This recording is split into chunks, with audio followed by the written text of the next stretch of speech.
भाई मैथ्स हलवा है और तेरे भाई का जलवा है। अब देखो कैसे।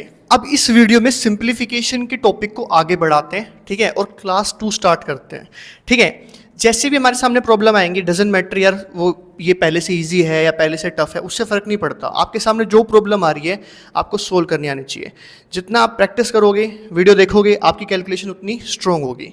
ठीक है, समझते हैं क्या करेंगे इसके अंदर। देखो, तो बोर्ड मास हमेशा दिमाग में रहेगा जब भी कैलकुलेशन करेंगे, है ना। बी का मतलब क्या होता है? ब्रैकेट। जहाँ ब्रैकेट दिखे उन्हीं पे पहले काम करना है। ओ का मतलब क्या होता है? ऑर्डर, पावर करना। पावर में क्या क्या आता है? Square, cube, square root, cube root, वो सब कुछ करेंगे। डिवीजन, मल्टीप्लिकेशन, एडिशन और सब्ट्रैक्शन। ठीक है, ध्यान रखना है इसको।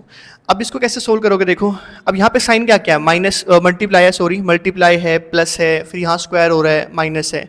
तो स्क्वायर देखो, ऑर्डर आ गया ना यहाँ पे, ब्रैकेट भी में भी यही चीज़। तो इसको स्क्वायर कर लेते हैं पहले। तो हम क्या लिखते हैं? Simple √5 into 2/√5 plus. अभी आप सीख रहे हो तो आप बहुत जल्दबाजी मत करो, ठीक है। कैलकुलेशन में जल्दबाजी मत करो। अगर प्लस माइनस का साइन भी गलत हो गया ना, पूरा काट देता है टीचर, ठीक है। और अच्छा खासा मतलब जो चीज़ आती होती है ना, वो भी सब खराब हो जाता है। तो जल्दबाजी मत करो, ठीक है। तो यहाँ पे स्क्वायर दिख रहा है तो पहले स्क्वायर कर लो। 2 का स्क्वायर कितना हो गया? 4 माइनस √5 में कितना आ गया? 2 आपके पास में, ठीक है। अब देखो, मल्टीप्लाई साफ साफ दिख रहा है, प्लस दिख रहा है, माइनस दिख रहा है। अब तुम खुद बताओ, मल्टीप्लाई पहले होता है डिवीजन, मल्टीप्लिकेशन, एडिशन और सब्ट्रैक्शन। तो यार मल्टीप्लिकेशन पहले करते हैं। मल्टीप्लाई की पहले कौन सी वैल्यू है? √5। मल्टीप्लाई के बाद कितना है? 2√5। तो ये दोनों वैल्यू का पहले सोल्व करोगे, है ना, क्योंकि बोर्ड मास में मल्टीप्लाई इन दोनों वैल्यू के बीच में। तो देखो क्या होगा, ऊपर नीचे काटता है, टेढ़ा मेढ़ा काटता है। तो टेढ़े मेढ़े में देखो √5 से कट जाएगा, ऊपर नीचे है ना एक तरीके से। भाई जब ये इससे मल्टीप्लाई होगा इसके ऊपर ही आ जाएगा ये, तो ऊपर नीचे काट सकते हो, आमने सामने नहीं काट सकते, ध्यान रखना, ठीक है। तो √5 से √5 क्या हो जाएगा? कट जाएगा। यहाँ पे आपके पास में क्या बचेगा? सिर्फ 2, ठीक है। फिर है प्लस का 4 माइनस का √5/2। जल्दबाजी बिल्कुल नहीं करनी। अब दो ऑपरेशन है, प्लस का और माइनस का। यहाँ पे तुम्हारे पास में पूरे में क्या बचा? सिर्फ 2 बचा। √5 से क्या हो गया? √5 तुम्हारा कैंसिल हो गया। प्लस का 4 आ गया, ठीक है, माइनस का √5/2। अब देखो एडिशन और सब्ट्रैक्शन। तो अब ऐड किस किस के बीच में? 2 और 4 के बीच में जोड़ दो। 4 + 2 कितना हो गया? 6 माइनस √5 में कितना आ गया? 2, ठीक है।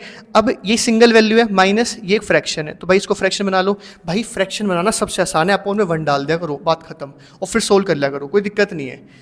मतलब कोई एक स्टेप एक्स्ट्रा हो जाएगा यार, गलत तो नहीं होगा कम से कम। 2 और 1 का एलसीएम निकालो, कितना निकलेगा? यही निकाल लेते हैं, यहाँ निकाल लेते हैं यार। 2 और 1 का एलसीएम कितना आएगा? 2 और 1 का एलसीएम कितना आएगा? 2। अब इस 1 को तुमने 2 बना दिया, तो तुमने किससे मल्टीप्लाई किया? 2 से। तो ऊपर भी 2 से मल्टीप्लाई करो। 6 2 कितना हो गया? 12। यहाँ माइनस का साइन है, माइनस का साइन। 2 को 2 बनाने के लिए किससे मल्टीप्लाई करोगे? 1 से। तो √5 को भी 1 से, तो क्या आ जाएगा? √5। बस यही तुम्हारा आंसर है, नोट करो इसको।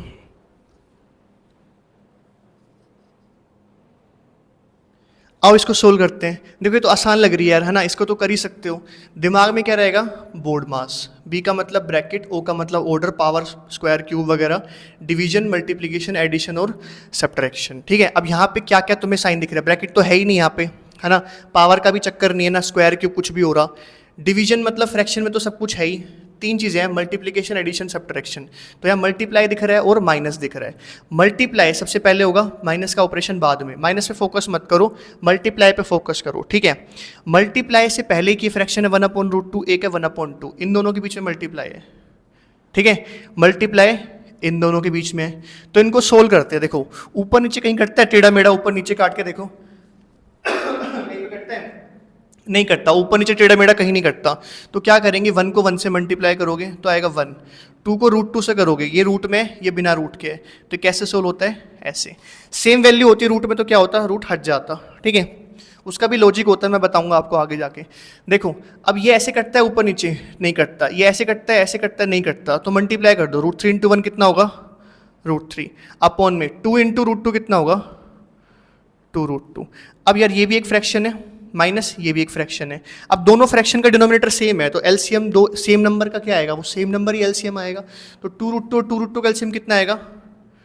2√2 आपके पास में, ठीक है। अब 2√2 को 2√2 बनाना है, किससे मल्टीप्लाई करोगे? 1 से यार, है ना, ऊपर भी 1 से कर दो, तो 1 1 से कितना हो जाएगा? 1 माइनस 2√2 को 2√2 बनाना है, किससे मल्टीप्लाई करोगे? 1 से, तो ऊपर भी 1 से कर दो, कितना आएगा? √3, ठीक है, ये आपके पास में आ गया। अब चाहो तो यहीं पे छोड़ सकते हो, ठीक है, अदरवाइज आप इसको रेशनलाइज कर सकते हो। जैसे यहाँ पे नीचे √2 है, डिनोमिनेटर में रूट नहीं छोड़ना होता, तो आप इसको रेशनलाइज भी कर सकते हो, ठीक है। तो हम एक स्टेप और करते हैं, इसको रेशनलाइज करते हैं। कैसे रेशनलाइज करेंगे, देखो डिनोमिनेटर में सिर्फ रूट में एक नंबर है √2, तो हम इसको √2 से मल्टीप्लाई करते हैं ऊपर और √2 से ही करते हैं नीचे। एक तरीके से हमने रेशनलाइज का मतलब क्या है, देखो हमने √2 से ऊपर मल्टीप्लाई किया, √2 से नीचे मल्टीप्लाई किया, क्योंकि डिनोमिनेटर में क्या था, सिर्फ √2 था, 2 रूट में नहीं है, ध्यान रखना। अगर ये रूट किसी के साथ प्लस माइनस में होता ना तो वो नंबर भी फंस जाता, तो आपके पास में क्या होता, वो नंबर भी फंस जाता, तो फिर आपको 2 + √2 होता, तो आपको 2 उससे मल्टीप्लाई करना पड़ता, वो अलग चीज़ है। अब यहाँ ध्यान दो, तो क्या करोगे, मल्टीप्लाई में ना √2 2 से, तो आपको √2 को ऐसे करके रेशनलाइज करना होता है, सेम नंबर ऊपर नीचे। अब √2 इन दोनों से मल्टीप्लाई होगा, तो कैसे होगा, √2 यहाँ पे ब्रैकेट में क्या आएगा, 1 - √3, पूरे के अपॉन में क्या आएगा। अब देखो √2 से मल्टीप्लाई करके 2 हो जाएगा, है ना, फर्स्ट वीडियो में देख लेना, √2 × √2 क्या हो जाएगा, 2 हो जाएगा, फिर वो 2 से मल्टीप्लाई करके क्या बनाएंगे, 4।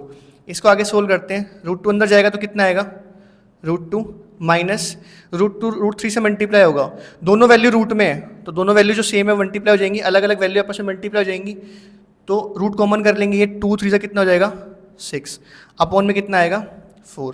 तो ये आपका क्या आ गया, फाइनल आंसर, ठीक है। नोट करो इसको।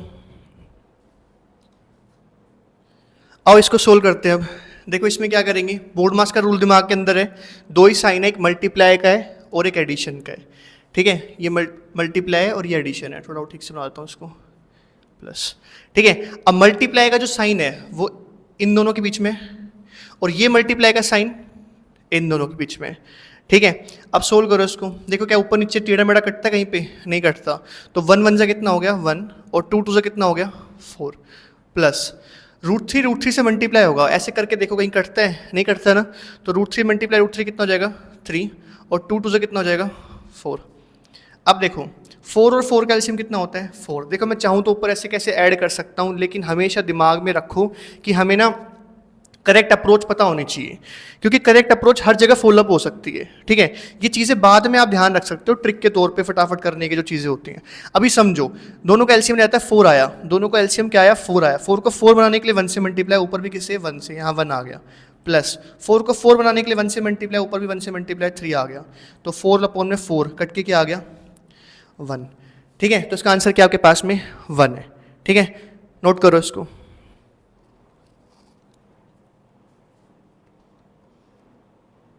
आओ इसको सोल्व करते हैं हम। देखो क्या है 1 - 3/4, पूरे के अपॉन में क्या है 1 + 3/4। यार अगर 1 - 3/4 के पूरे के अपॉन में 1 + 3/4 है, तो ये आपके पास में न्यूमरेटर हो गया, और ये पूरी वैल्यू के पास में क्या हो गई, डिनोमिनेटर हो गई, ठीक है। तो क्या बताया था, इसको सोल्व कर लो, इसको सोल्व करके एक सिंगल फ्रैक्शन में लाओ, इस पूरे सर्कल में जो वैल्यू डाली है मैंने, ठीक है, इस पूरी वैल्यू को एक फ्रैक्शन में लेके आओ, फ्रैक्शन के नीचे फ्रैक्शन हो गया, नीचे वाले फ्रैक्शन को घुमा के आपको मल्टीप्लाई करना है ऊपर वाले फ्रैक्शन से, बात खत्म। अब तुम्हारे दिमाग में क्या होना चाहिए यहाँ पे कि यार मेरे पास में ना क्वेश्चन ये है बस 1 - 3/4, और मुझे इसको सोल्व करना है, ठीक है। साइड में लिख लो इसको कि यार मुझे इसको सोल्व करना है, इसको इस पे ध्यान मत दो। तो देखो कैसे सोल्व करोगे, ये 3/4 तो फ्रैक्शन में है, 1 को फ्रैक्शन बनाओ, 1/1 डाल दो। अब 4 और 1 का एलसीएम कितना आ गया 4। अब 1 को 4 बनाने के लिए किससे मल्टीप्लाई करेंगे, अगर ऐसे समझ में नहीं आता ना तो डिवाइड करके देख लिया करो इन दोनों को आपस में, ठीक है। बड़ा वाला नंबर ऊपर, छोटा नीचे, पता लग जाएगा। 1 को 4 बनाना तो किससे मल्टीप्लाई करोगे 4 से, तो ऊपर भी किससे 4 से, तो 1 4 से कितना हो गया 4, माइनस 4 को 4 बनाने के लिए यहाँ पे ध्यान दो 1 से मल्टीप्लाई, तो यहाँ भी 1 से 3 हो गया, 4 - 3 कितना हो गया 1/4। इसका मतलब इस पूरे सर्कल में जो वैल्यू है, जो न्यूमरेटर है, इसको सोल्व करके आपको क्या मिलेगा, आपको मिलेगा 1/4। देखो ऐसे भी कर सकते हो, 4 1 जा 4 हो गया, -3 कितना आ गया 1/4। लेकिन वो चीज़ें ना बाद की होती हैं, अभी आप पहले बेसिक समझो कि बेसिक अप्रोच क्या है, ठीक है।